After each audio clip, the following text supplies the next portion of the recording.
Let's look at Anthony Ryder from South Lyon, Michigan, recently selected as the Lions 2020 Fan of the Year. He has a passion about sports broadcasting.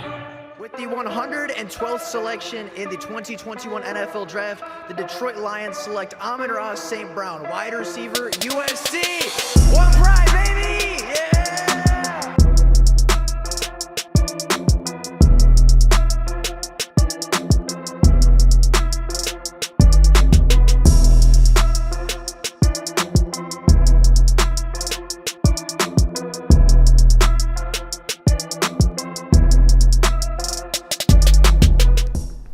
What's going on, everybody? Welcome back to another Detroit Lions video. Now, over the past couple of days, we have gone in depth about some of the top free agents at positions of need for the Detroit Lions. We talked about wide receivers, we've talked about the backup quarterback position, and today we are going to be going over one of, in my opinions, the most important positions to address this offseason with the safeties. Now, safety for the Detroit Lions is a positional weakness. Tracy Walker is really your only bona fide starter, with other role players being Dean Marlowe, Will Harris, and CJ Moore at times during the NFL season. Those guys are serviceable backups and role players, but the Lions only really have one true starting caliber safety on their roster in Tracy Walker, and even that is not a given with the fact that he is an unrestricted free agent as early as this offseason. So with that being the case, I think the Lions will spend the most money in free agency right here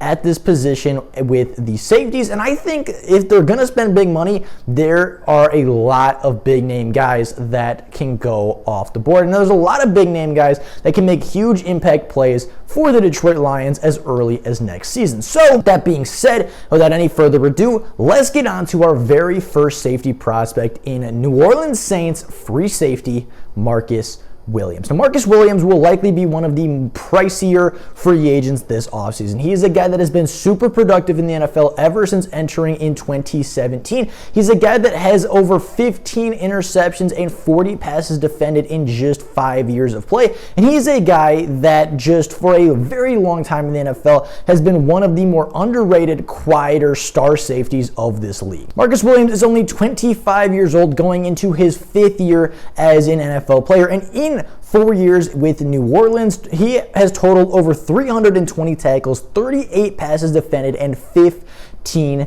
interceptions. He is one of the quieter superstars on that Saints defense and is one of the quieter stars of the NFL. Now, you may be asking, why would a big profile free agent that wants to win a Super Bowl, that has had playoff aspirations ever since entering the NFL, why would he come to Detroit? Well, obviously the New Orleans connection is there. He has been coached previously by our current defensive coordinator, Aaron Glenn, and our current head coach in Dan Campbell. He has that familiarity with the system, has that familiarity with the coaches, and saw his best seasons under Aaron Glenn, our current defensive coordinator. He's a guy that could likely come to Detroit to reunite with his former defensive backs coach while having very few ties left to the New Orleans Saints. His DB's coach left, his assistant head coach left, his actual head coach left, and I believe their defensive coordinator is not far away from leaving as well, or has left in the very recent history. So he has very few ties left to the organization other than the fan base and his teammates.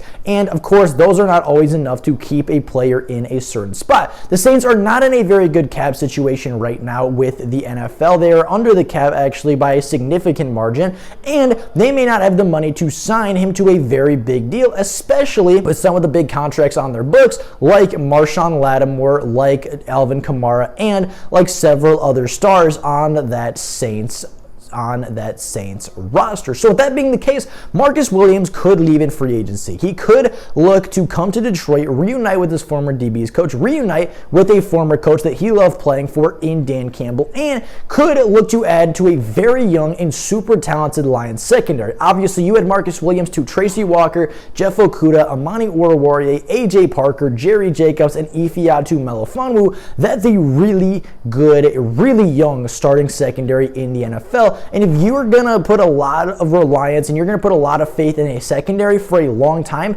that's the secondary that you want to play with. That's the secondary, and those are the teammates that you would want to play with as a safety. He may be a little bit pricier as a free agent, but also may take a discount to come play for his former coaches and come play with a couple other guys from New Orleans that he has played with before. So with that being said, the second safety that I wanted to take a look at is a former Detroit Lion, a guy that was traded away from the Detroit Lions before he was ready to go. A guy that loves the city of Detroit, loves the fan base, has a lot of teammates here from when he was traded, and that player is, of course, Quandre Diggs. Quandre Diggs is a 31-year-old safety, currently of the Seattle Seahawks, but drafted and I guess raised in the NFL by the Detroit Lions and our fan base. He is a player that loves the city of Detroit, loves the fan base of Detroit, is a phenomenal leader in the locker room, one of the best locker room presence of the Jim Caldwell era, and one of the better locker room presence of the Matt Patricia era before Matt Patricia decided he didn't like other voices in his locker room. He is a great leader, and he is super productive, having 5 interceptions this season and having, I think, 13 interceptions in his time with the Seattle Seahawks. Career-wise, Quandre Diggs has transitioned from nickel cornerback to strong safety, where he has thrived in both positions. A former 5th-round pick out of the University of Texas by, again, our Detroit Lions. He's a guy that was raised in the NFL by the Lions, and he's a guy that would look to return to the Detroit Lions and look to return home and make amends for, really the time he missed when he was gone and after he was traded. In his career, Quandre Diggs has totaled over 441 tackles, 44 passes defended, and 19 interceptions. He is a guy that has a connection with the Lions, has a connection with guys like Amani Oruwariye and Tracy Walker. He's a guy that, has that connection with Romeo Okwara. A lot of his former teammates are still on this roster, and even some of the secondary members that he played with are still on this roster. He likes the teammates here. He likes the team. I feel like, or at least it seemed like he really got along with the coaches when they talked to him during the pregame, and he was even quoted and caught on camera and microphone saying to Penei Sewell how much he loved the city, how Penei Sewell just needs to enjoy it, enjoy the fan base, enjoy the city, because there is nothing like it. And when a guy from Seattle, the home of the 12th man, says that and is home and plays for a team that is arguably known for their fan base more than any other team in the NFL, that means a lot from that player. He's a guy that is a locker room presence, is a good veteran in the secondary, and could obviously bring some more big plays and turnovers to a secondary that was lacking in that department a season ago. Now, a lot of people are going to say Quandre Diggs got a really bad ankle injury or a really bad knee injury on the final game of the 2021 season, but I looked into it, and yes, it is a really bad injury, but his surgery went well. His surgery was complete and went off without any complications, and they said with physical training,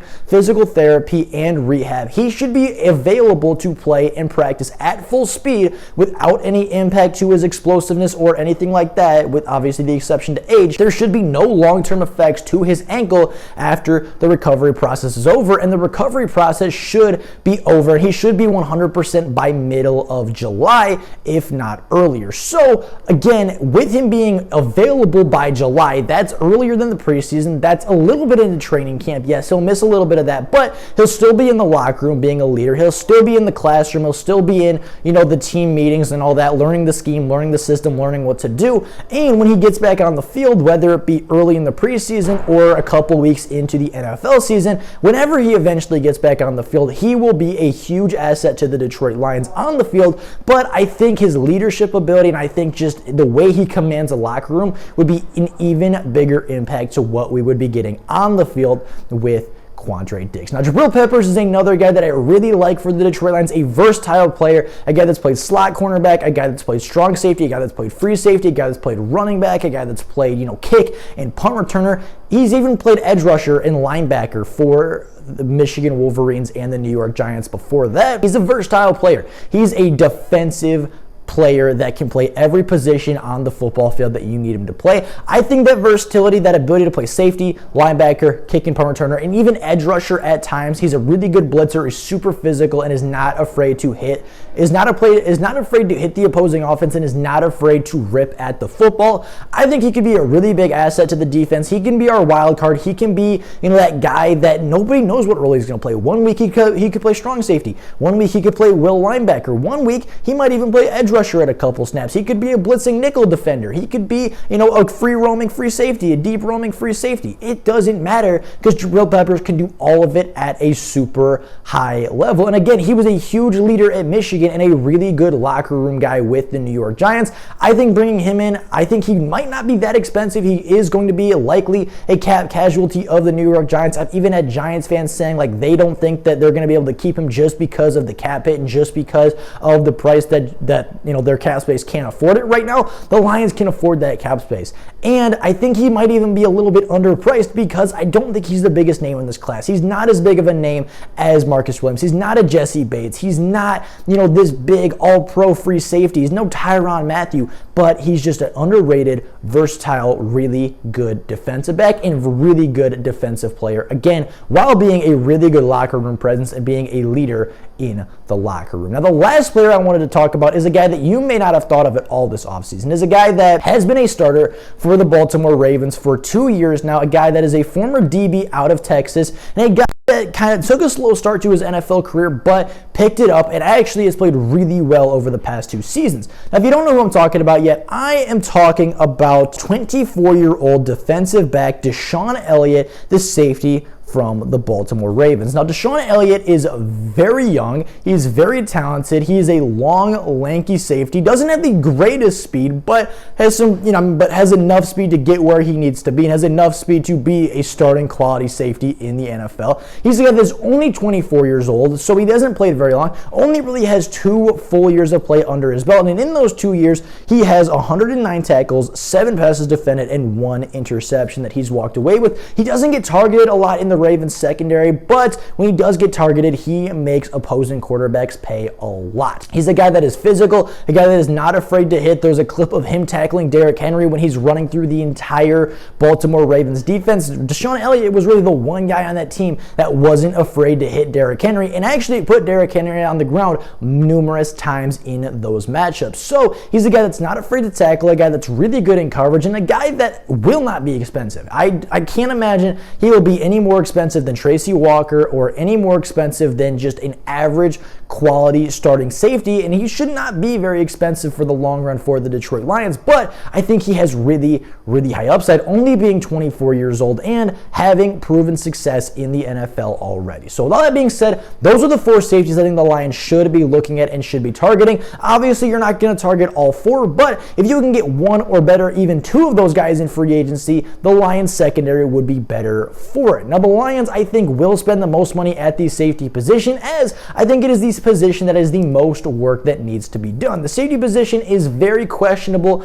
with the Detroit Lions right now, but if you pair 1 or 2 of these guys with Tracy Walker with that really good cornerback room, you could see a really young, borderline elite secondary in just a couple of years. So that being said, that is all for you guys today. Let me know your guys' favorite safety prospect down in the comments below. Let me know your guys' favorite option for the safety position in this year's free agency class. Do you want to just wait and draft a safety in this loaded safety draft class? I'd be very curious to know what you guys think. But with all that being said, that is all for you guys today. Thank you all so very much for watching, and until next time, and as always, go Lions!